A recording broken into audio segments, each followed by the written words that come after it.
Madame la proportionnalité ministre. des mesures d'accompagnement. La parole est à Monsieur Stéphane Saint-André. Monsieur le Président, ma question s'adresse à Madame la ministre de la Culture et j'y associe mes collègues députés du Pas-de-Calais. Grand quotidien régional français, La Voix du Nord a annoncé la suppression de 178 postes de travail, soit 25% des effectifs. Ce journal a une histoire. La Voix du Nord est à sa création un journal clandestin qui donne naissance à un mouvement de résistance. Le premier exemplaire est daté du mois d'avril 1941. La Voix du Nord paraît au grand jour le 5 septembre 1944. La première page est alors barrée d'un titre sur 6 colonnes. La région du Nord est libre. La liberté et l'indépendance furent payées au prix fort, la prison, la torture, les camps de la mort, pour plus de 530 personnes qui ont écrit, imprimé et diffusé ces journaux.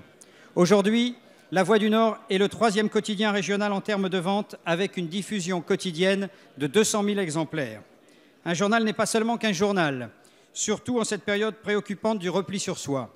C'est une fenêtre sur le monde, c'est le bien précieux de l'information, c'est la diversité de ses éditions locales. Il ne peut pas se résumer à une entreprise qui n'aurait que le profit pour préoccupation.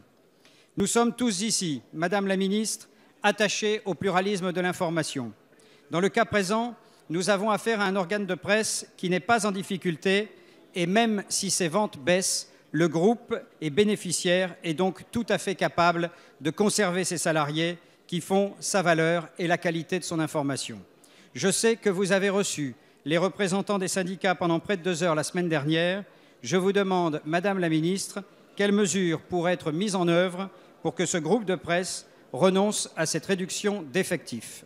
Merci. La parole est à Madame Audrey Azoulay, ministre de la Culture et de la Communication.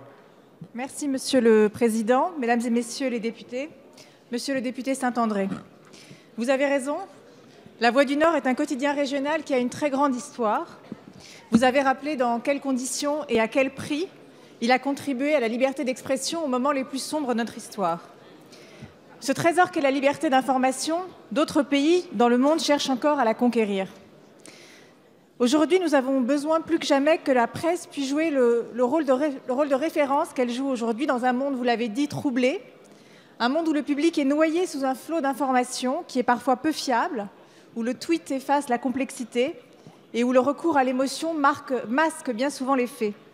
Le travail des journalistes, puisque c'est la force de ces titres, qui apportent leur exigence professionnelle, est donc plus que jamais essentielle.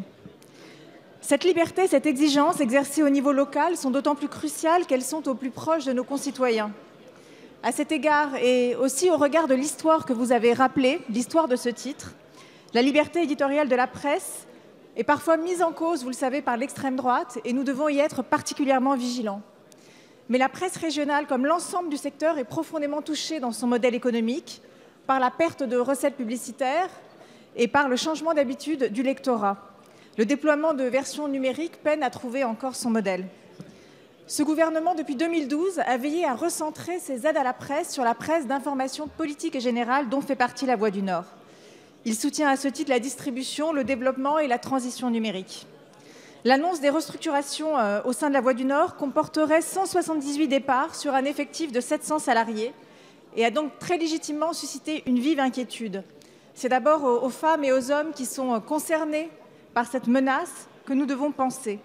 Et les représentants des salariés ont été reçus, vous l'avez dit, dès la semaine dernière par mes équipes et ainsi que par celle de la ministre Myriam El Khomri.